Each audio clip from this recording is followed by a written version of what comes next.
Hello students, मैं आपका SIT online classes में स्वागत करता हूं। आज मैं आपके लिए वीडियो लेके आया हूं HTML। और HTML में हम लोग जिस पर्टिकुलर टॉपिक के बारे में बात करने वाले हैं वो होगा हमारा इमेज। तो चलिए समझा जाए कि ये इमेज कैसे हम लोग HTML के पेज में लगाएंगे और इसका क्या बेनिफिट होता है। तो देखिए, जब आप कोई वेब पेज बना रहे होते हैं तो आप अपने वेब पेज के कंटेंट के बिहाफ पे चाहेंगे कि कोई ग्राफिक्स या इमेज भी हम पेज में लगाएं, जिससे उसका विजुअलाइजेशन ज़्यादा बेटर हो जाए। तो अगर आप प्लान कर रहे हैं कि हम HTML के पेज में कोई इमेज, कोई ग्राफिक्स इंसर्ट करेंगे, तो उसके लिए आपको इमेज का एक टैग मिलता है, उसका प्रयोग करके आप ये काम कर सकते हैं।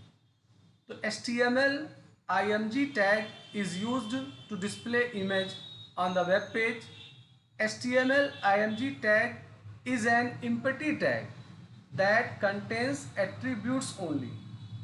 Closing tag are not used in HTML image element. तो देखिए, HTML में img टैग का हम लोग प्रयोग करते हैं इमेज को दर्शाने के लिए वेब पेज में। HTML में जो img टैग है ये इम्पटी टैग होता है। इम्पटी टैग बोलने का मतलब कि इसमें केवल एट्रीब्यूट होते हैं और इसका कोई क्लोजिंग टैग नहीं होता है। तो जिन टैग के क्लोजिंग टैग नहीं होते हैं उनमें हालांकि ज़रूरी नहीं है हम लोग लास्ट में इस सिंबल यानी स्लैश के निशान को लगा देते हैं, तो यही ओपनिंग बन जाता है और यही इसका क्लोजिंग बन जाता है। और इसका सिंटेक्स ये है कि आप img लिखेंगे, एक स्पेस के बाद src लिखेंगे और इक्वल के बाद जो भी आपका इमेज है उसका जो फाइल का नाम है वो आपको यहाँ पर लिखना होता है। तो ये इसका सिंटेक्स है। अब हमारा जो HTML टैग है, HTML में img टैग है, इसके बहुत सारे एट्रीब्यूट्स हैं। फिलहाल इसमें src और alt एट्रीब्यूट ज़्यादा इम्पोर्टेंट है, इन्हें हम यूज करते ही करते हैं। साथ साथ कुछ और भी ऑप्शनल एट्रीब्यूट हैं जिनकी ज़रूरत अगर हमें है तो हम उन्हें यूज कर पाएंगे। तो इनमें सबसे पहले src टैग की बात की आती है। It is a necessary attribute, माने एकदम जरूरी एट्रीब्यूट होगा। दैट डिस्क्राइब, जो विवरित करता है द सोर्स और पाथ ऑफ द इमेज, यानी आपका जो इमेज है उस इमेज का नाम क्या है और उसका पाथ माने वो किस फोल्डर में है, किस ड्राइव में है, उसका जो लोकेशन है ये हम बताते हैं। और ये जो होगा, एक काम यहाँ और भी होना होगा कि जो आपकी इमेज होगी वो उसी ही लोकेशन में होनी चाहिए जहां आप, तो जो हमारा src टैग है ये बहुत ही इसेंशियल टैग होगा। इसके साथ हम लोग अपने इमेज के फाइल का नाम और उसका पाथ बताने का काम करते हैं। ये बताने का काम करता है कि जो हमारा इमेज है ये ब्राउज़र को ये बताता है कि वो कहाँ है और क्या दिखाना है। एक विशेष बात यहाँ पे ध्यान देने वाली है कि आपका जो HTML का सोर्स कोड है जिस लोकेशन पे सेव है, आपको उसी ही लोकेशन में अपने इमेज को रखना होगा। और अगर image another drive, another folder में है तो हमें उसका पाथ बताना पड़ेगा। दूसरा जो टैग होगा alt टैग होगा। alt टैग के साथ हम लोग एक टेक्स्ट लिखते हैं और इस एट्रीब्यूट का यूज ये होता है कि कभी कभी किसी कारण से हमारा इमेज जो है वो स्क्रीन पे नहीं डिस्प्ले हो पाता है। अब कभी कभी सर्वर में इमेज पड़ा हुआ है, हमारी कनेक्टिविटी की स्पीड बहुत अच्छी नहीं है, तो ड्यू टू दिस रीजन हमारे इमेज नहीं दिख पाते हैं। तो अगर इमेज नहीं दिख रहा है किसी कारण से तो उस इमेज वाले के जगह पे एक क्रॉस का सिंबल बन के आता है, तो वहाँ अगर आप माउस रखेंगे तो ये जो टेक्स्ट alt के साथ लिखा आता है ये तब आपको नजर आएगा। विड्थ टैग के द्वारा, विड्थ एट्रीब्यूट के द्वारा हम लोग इमेज का विड्थ अपने हिसाब से कस्टमाइज कर सकते हैं। अगर आप विड्थ टैग नहीं यूज करेंगे तो बाय डिफ़ॉल्ट जो आपके इमेज की चौड़ाई है वो ले लेगा, और अगर आप उसे कम करना चाहते हो, ज़्यादा करना चाहते हो तो आप अलग से उसे लिख सकते हो। और इसी ही तरीके से हमें एक हाइट एट्रीब्यूट मिलेगा, हम लोग इससे इमेज के हाइट को अपने हिसाब से कस्टमाइज कर पाते हैं। तो ये इतने एट्रीब्यूट हैं जो इनमें यूज होते हैं। तो चलिए इनका हम लोग प्रैक्टिकल करके देख लेते हैं। तो हमने डेस्कटॉप पे icit.jpg नाम की फाइल है, इसे मैंने रख रखा है। मैं इसी को ही एज ए इमेज अपने वेब पेज में दर्शाने का काम करना चाहता हूँ। तो मैंने यहाँ पे नोटपैड को ओपन कर लिया है। सबसे पहले मैंने जो इसेंशियल टैग हैं वो हम लिख लेते हैं। HTML हो गया, हमारा हेड हो गया, हमारे हेड के अंदर हमारा टाइटल हो गया। टाइटल में मैंने लिख दिया HTML इमेज टैग लिख दिया, और यहाँ मैंने बंद कर दिया टाइटल वाले टैग को। फिर यहाँ बंद कर दिया मैंने हेड को। अभी हमारा आ गया यहाँ पे बॉडी का टैग। अब बॉडी के टैग में चलिए एक हेडिंग बना लेते हैं। तो ऐसे मैंने हेडिंग 1 कर लिया, और यहाँ मैंने लिख दिया ICIT गोंडा, या ऐसे कुछ भी मैसेज हम लिख सकते हैं।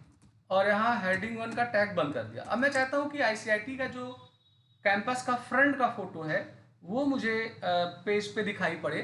तो यहाँ IMG टैग लिखा जाएगा, SRC लिखा जाएगा, इन्वर्टेड कोड में हमारे इमेज का नाम, उसका जो एक्सटेंशन है वो लिखा जाएगा। क्योंकि मैं इस HTML के कोड को डेस्कटॉप पे ही सेव करने वाला हूँ, और डेस्कटॉप पे ही ये ICIT.jpg की फाइल है, इसलिए हमें यहाँ पाथ देने की ज़रूरत नहीं होगी। और यहाँ मैंने ALT के साथ एक अल्टरनेट टेक्स्ट लिख दिया। जैसे मैंने लिख दिया ICIT गोंडा लिख दिया है। ये टेक्स्ट तब नज़र आएगा जब किसी रीज़न से हमारा इमेज नहीं हमें दिख पाएगा। और यहाँ मैंने बॉडी का टैग बंद कर दिया है, यहाँ मैंने HTML का बंद कर दिया है। इसको मैं सेव कर लेता हूँ। तो इसे मैं डेस्कटॉप पे ही सेव करता हूँ, क्योंकि मेरा इमेज डेस्कटॉप पे ही उपलब्ध है। तो ये हो गया, मान लेते हैं 1.html के नाम से सेव हो गया। अब इस 1.html को मैं ओपन करता हूँ। तो बाय डिफ़ॉल्ट मेरा गूगल क्रोम ब्राउज़र है, तो गूगल क्रोम में ये ओपन होगा। गूगल क्रोम में ओपन होने के बाद आप देखें तो यहाँ हेडिंग ICIT गोंडा आ रही है, और ICIT का जो फ्रंट का फ़ोटो है वो मैंने लगाया था। तो ये हमारे कैंपस ICIT का फ़ोटो है जो आपको दिख रहा होगा। और बाय डिफ़ॉल्ट इसकी जो हाइट और ब्रिथ है, जो डिफ़ॉल्ट इसकी साइज़ थी, उस बिहाफ पे ही इसका हाइट और ब्रिथ आ रहा है। तो अगर मैं प्लान कर रहा हूँ कि ये तो बहुत बड़ा इमेज आ रहा है, थोड़ा छोटा है, तो हम यहाँ यूज कर सकते हैं अपने विड्थ और हाइट को। तो मैंने ऐसे यहाँ पे विड्थ लिखा, विड्थ पिक्सल में भी दे सकते हैं, परसेंटेज भी दे सकते हैं। ऐसे मैंने यहाँ 25% कर दिया। दैट मीन्स स्क्रीन का जो पूरा विड्थ है या पेज का वो 100% है, तो 25 मैंने कर दिया है। सेव कर लेता हूँ मैं, और फिर इसको रिफ्रेश करता हूँ। तो अगर आप देखो तो इसकी विड्थ अब क्या होगी, इस पूरे स्क्रीन में 25% में हो गई। और ऐसे ही अगर मैं हाइट यूज करना चाहता हूँ तो परसेंटेज में मैंने इसको भी फ़िलहाल दे दिया, आप पिक्सल में भी दे सकते हैं।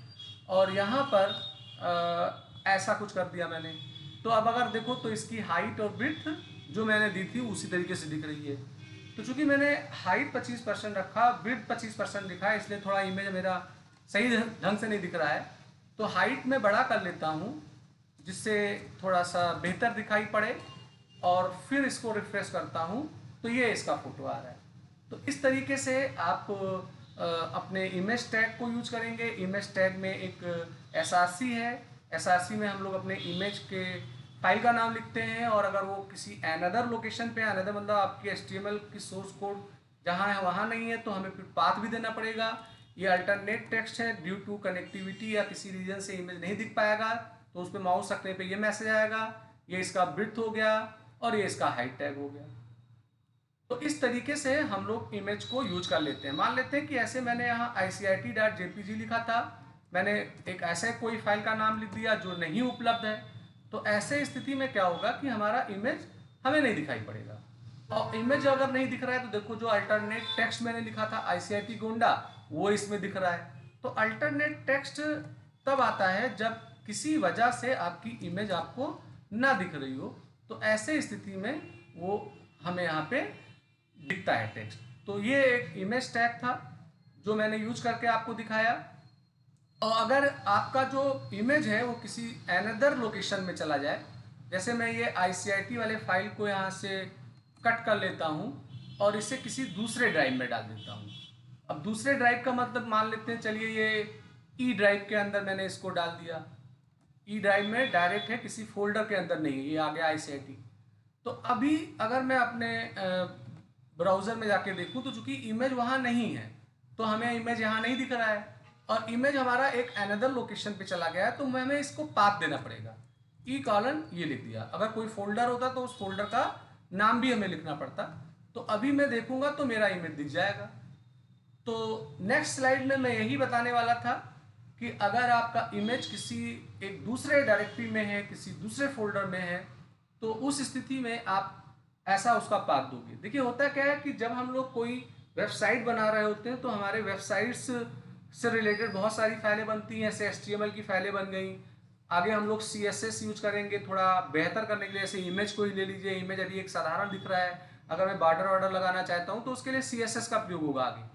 उसके अलावा इमेज बहुत सारी होंगी, उनकी फाइलें हो गई, HTML के कोड की फाइलें हो गई, CSS की फाइलें हो गई, जावा स्क्रिप्ट वगैरह यूज करोगे तो स्क्रिप्टिंग की फाइल हो गई। तो हम लोग क्या करते हैं कि फोल्डर बना लेते हैं। जैसे एक इमेज नाम का फोल्डर बना दिया, सारे इमेज उसमें चले गए। एक CSS नाम का फोल्डर बना दिया, CSS की सारी फाइलें उसमें चली गई। एक जे स्क्रिप्ट नाम का मैंने फोल्डर बना दिया, स्क्रिप्ट की सारी फाइलें उसमें चली गई। तो एक कलेक्टिव डेटा स्टोर हुआ है। फिर तब वहाँ हमें पाथ देके उन्हें इंडिकेट कराना पड़ता है कि वो कहाँ पे अवेलेबल है। तो ये एक मेरा ट्यूटोरियल था जिसमें मैंने HTML टैग के बारे में बताया। वीडियो अगर अच्छा लगा हो तो लाइक करिए, शेयर करिए, सब्सक्राइब करिए, बेल आइकन को सेलेक्ट करिए, जिससे मैं नया वीडियो बनाऊँ तो उसका अलर्ट आपको तुरंत मिल जाया करे। तो फ्रेंड्स, आज का मैं क्लास यहीं पे समाप्त करता हूँ। कल मैं आपके लिए एक फ्रेश नया वीडियो लेके आऊँगा। आपका दिन शुभ हो।